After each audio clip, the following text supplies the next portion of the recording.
اعوذ باللہ من الشیطان الرجیم، بسم اللہ الرحمن الرحیم۔ السلام علیکم۔ ماں کی اپنی اولاد سے محبت۔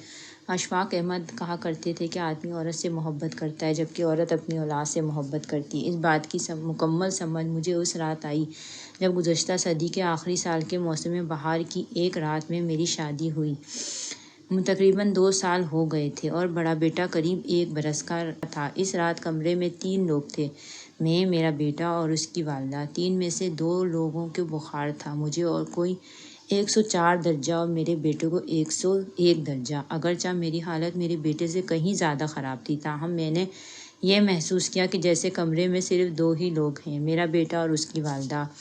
بری طرح نظر انداز کیے جانے کا احساس نے میرے خیالات کو زیر و زبر تو بہت کیا، لیکن ادراک کے گھوڑے دوڑانے پر عقد یہی کھلا کہ عورت نام ہے اس ہستی کا کہ جب اس کو ممتا جیت کر دی جاتی ہے تو اس کو پھر اپنی اولاد کے سوا کچھ دکھائی نہیں دیتا، حتیٰ کہ اپنا شوہر بھی، اور خاص طور پر جب اس کی اولاد کسی مشکل میں ہو۔ اس نتیجے کے ساتھ ہی ایک نتیجہ اور بھی نکالا میں نے، اور وہ یہ کہ اگر میرے بیٹے کے درد کا درمان اس کی والدہ کی آغوش ہے تو یقیناً میرا علاج میری والدہ کی آغوش ہی ہوگی۔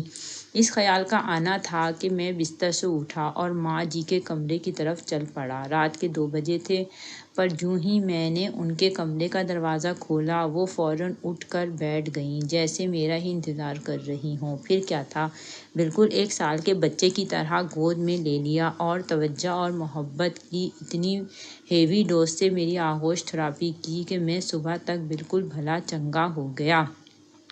پھر تو جیسے میں نے اصول ہی بنا لیا، جب کبھی کسی چھوٹے بڑے مسئلے یا بیماری کا شکار ہوتا، کسی حکیم یا ڈاکٹر کے پاس جانے کے بجائے سیدھا مرکزی شفا خانہ برائے توجہ اور علاج میں پہنچ جاتا۔ وہاں پہنچ کر مجھے کچھ بھی کہنے کی ضرورت نہ پڑتی، بس میری شکل دیکھ کر ہی مسئلے کی سنگینی کا اندازہ لگا لیا جاتا۔ میڈیکل ایمرجنسی ڈکلیئر کر دی جاتی، مجھے میڈیکل سپلیمنٹ ماں جی کے ہی بستر پر لٹا دیا جاتا اور ان کا ہی کمبل اڑا دیا جاتا۔ کسی کو یخنی کا حکم ہوتا تو کسی کو دودھ لانے کا۔ خاندانی معالج کی ہنگامی طلبی ہوتی۔ الغرض توجہ اور محبت کی اتنی ہیوی ڈوز سے آغوش تھراپی ہوتی اور میں بیماری کی نوعیت کے حساب سے کبھی چند گھنٹوں اور کبھی چند پہروں میں ہی صحت ہو کر ڈسچارج کر دیا جاتا۔ یہ سلسلہ تقریباً 3 ماہ قبل تک جاری رہا۔ وہ وسط نومبر کی ایک خنک شام تھی جب میں فیکٹری سے گھر کے لیے روانہ ہونے لگا تو مجھے لگا کہ مکمل طور پر صحت مند نہیں ہوں۔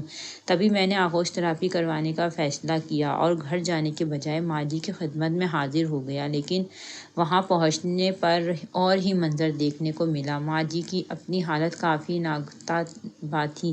پچھلے کئی روز سے چل رہے پھیپھڑوں کے عارضے کے باعث بخار اور درد کا دور چل رہا تھا۔ میں خود کو بھول کر ان کی ذمہ داری میں لگ گیا، مختلف ادویات دیں، خوراک کے معروف ٹوٹکے آزمائے۔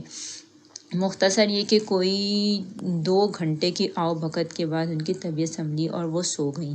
میں اٹھ کر گھر چلا گیا۔ ابھی گھر پہنچتے آدھا گھنٹہ ہی بمشکل گزرا ہوگا کہ فون کی گھنٹی بجی۔ دیکھا تو چھوٹے بھائی کا نمبر تھا۔ 100 طرح کے وہمیں ایک پل میں آ کر گزر گئے۔ جھٹ سے فون اٹھایا اور چھوٹتے ہی پوچھا، بھائی سب خیریت ہے نا؟ بھائی بولا، سب خیریت ہے۔ وہ اصل میں ماں جی پوچھ رہی ہیں کہ آپ کی طبیعت ناساز تھی، اب کیسی ہے؟ اوہ میرے خدایا! اس روز میرے ذہن میں ماں کی تعریف مکمل ہو گئی تھی۔ ماں وہ ہستی ہے جو اولاد کو تکلیف میں دیکھ کر اپنا دکھ اپنا آپ بھی بھول جاتی ہے۔ آج ماں جی کو رحمان کی رحمت میں گئے 1 ماہ اور 8 روز ہو گئے ہیں۔ آج مجھے پھر بخار ہوا ہے۔ آغوش تھراپی کی اشد ضرورت ہے، پر میرا مرکزی ممتا شفا خانہ برائے توجہ اور علاج ہمیشہ کے لیے بند ہو چکا ہے۔ مجھے اپنے دوستوں سے رہنمائی درکار ہے۔ اب بھلا میں کیسے ٹھیک ہوں گا؟ شاید اس تحریر کو پڑھنے سے کسی کو سیدھی راہ مل جائے اور کسی کے غم دور ہو جائیں۔ رب تعالیٰ عمل کی توفیق عطا فرمائے۔